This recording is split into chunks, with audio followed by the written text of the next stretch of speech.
Welcome to Lunch with the Lord. I'm Pastor Mark, and we are in 2 Timothy chapter 1. We'll be finishing verse 4 and beginning verse 5 this lesson. But before we begin, our theme verse for Lunch with the Lord, Jeremiah 15:16. Thy words were found, and I did eat them, and thy word was unto me the joy and the rejoicing of my heart. Now, as we saw in the first part of verse 4, he says, greatly desiring to see thee, being mindful of your tears, that I may be filled with joy. And we saw that that Paul greatly desired to see Timothy. He wanted to see Timothy because Timothy, he remembers Timothy's tears that he shed when he last saw him in Ephesus. In Acts chapter 20, verse 37. And he also wanted to see Timothy because Timothy knew Paul's life. And Timothy was one with Paul. And it would bring much comfort for Paul to have Timothy there with him because they were of like faith. And then he says here in the last part of verse 4, that I may be filled with joy. You know, is there a Christian in your life that brings you joy when you're with them or when you think about them? You kind of feel at rest or comfort or joy, or you feel secure when they're around. Their presence encourages and strengthens you in the faith. You know, every Christian needs someone like that. A fellow Christian who we think of, whether it's a pastor or somebody you work with, somebody you know who is strong in the faith. And you think about them, or you are with them during the day at work, or you meet them at church. And when you see them, there is a strengthening in your heart because of their life, and there's a joy, and maybe their presence, or maybe just seeing them encourages you to want to pray and want to study the Word of God more, want to draw close to God. It brings joy to your heart. And this is what Paul wanted. He said, I greatly desire to see you, that I may be filled with joy. I mean, Paul is in prison. Paul's in prison, and his sentence has been determined. He's going to die. And the prison that he is in, remember, we're going to get to this later on in chapter 1, where the prison he is in is not like the prison he was in this first imprisonment in Acts, where Paul was able to rent his own house, and he was still under guard. But this prison here that Paul was in was very secluded, and it took Onesiphorus a long time to find Paul in Rome, where he was, and he finally found him. So this was more secluded that Paul was in, and this was, a whole different situation. And Paul didn't have very many rights at this time, and leniency at this time. He didn't have that. And Paul was in a I don't want to say in a desperate situation, but he wanted to see Timothy. Luke was with him. Demas had forsaken him, and the others had gone off and maybe on missionary journeys, but only Luke was with him. And Paul wanted Timothy's companionship in order to help bring him joy in this dark situation of prison and knowing that you're going to die soon. Timothy's presence would bring great joy to Paul, and by seeing Timothy, Paul could more easily endure his situation. You know, sometimes that's the way it is in our life.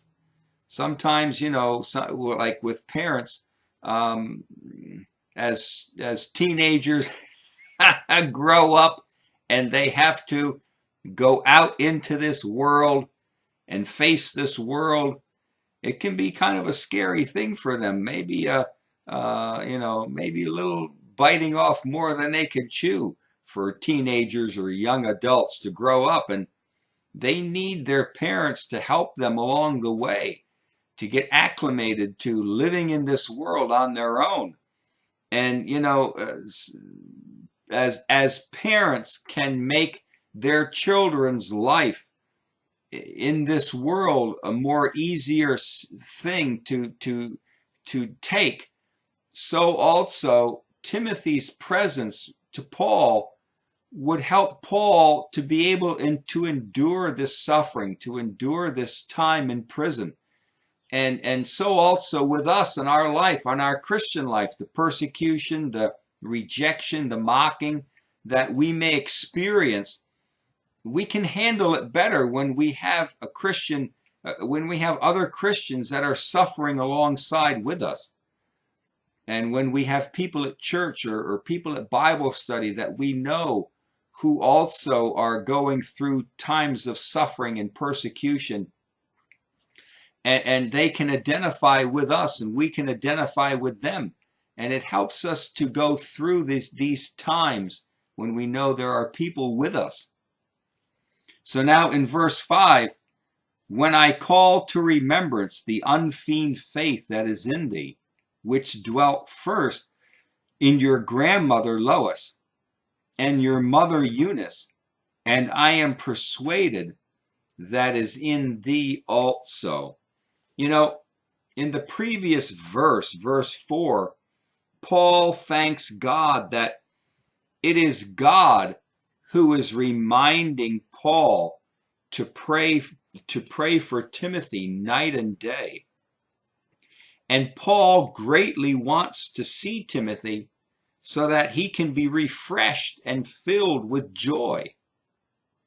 And now, in verse 5, Paul remembers the faith with which Timothy served God and served Paul. He remembers Timothy's faith all on these missionary journeys and on these times when Paul would send Timothy to Ephesus or to other places to pastor the church and lead it while Paul was off somewhere else. He remembers Paul's unfeigned faith. And this Greek word for unfeigned is anupokritos, and it means not hypocritical. This was the kind of faith that Timothy had. It was an unhypocritical faith. It is a great honor to be known as a person that has faith that is unhypocritical. A faith that does not waver under persecution, under stress, or under mockings. It is a faith that has stood the test of time. Unfeigned faith doesn't just happen, but it is something that must be developed through God trying our hearts. In 1 Peter chapter 1 verse 7, what? The trying of your faith, which is much more precious than gold. Faith has to be tried. Faith has to be tried, and God is the one who's going to try our faith. He's going to put our faith through tests and trials to strengthen it. Faith in God is like a muscle that needs resistance in order to make it stronger. When you go to the gym, or if you have weights at home or things, and you exercise, you lift weights, that weight is basically a resistance against your muscles. And the more you use those weights, the more your muscles strengthen itself to handle the capacity of that weight. If you start out with 10 pounds, for a month or so, you lift 10 pounds. After a while, that 10 pounds is pretty easy now, right? Because your muscle has adapted itself to the resistance of just 10 pounds. And then you up it to 20 pounds. And now your muscle has to work harder. There's resistance against your muscle. Now there's 20 pounds resistance. And then after another month, that 20 pounds seems kind of easy, right? So then you keep getting more resistance. That's what a treadmill is. A treadmill and a bicycle and these other ellipticals, all of those machines, all of those things are nothing more than resistance. It's resistance against your body, resistance against your muscles in order to strengthen you, in order to make you stronger, make you more endurance, give you more endurance and things. But these are resistances against your muscles, and faith needs resistance in order to become strong. Now that you're saved, it's like, everything isn't going to be hunky-dory, right? And no, there has to be God. It's kind of like a boxing match. Sometimes I refer to it as, the trainer's in the corner there, and he's wiping you down, and he's massaging your muscles, getting you ready, and then he sends you. You hear the bell, ding, and all of a sudden you go out there and you're fighting for a while, right? and he's in the corner coaching you, and then you're out there for 3 minutes, and you come back and you come back to after you hear the ding of the bell, and you come back to the corner, and the trainer he strengthens you again, gives you more time in the Word of God, gives you more time, right? And then he sends you back out. Well, that's what God does. God just he sends us out into the world, and we have resistance and things, and then all of a sudden we end up in church on Sunday, and we hear the Word of God, and we sing to Him, and we're refreshed. And then after Sunday church, we're sent back out into the world, right?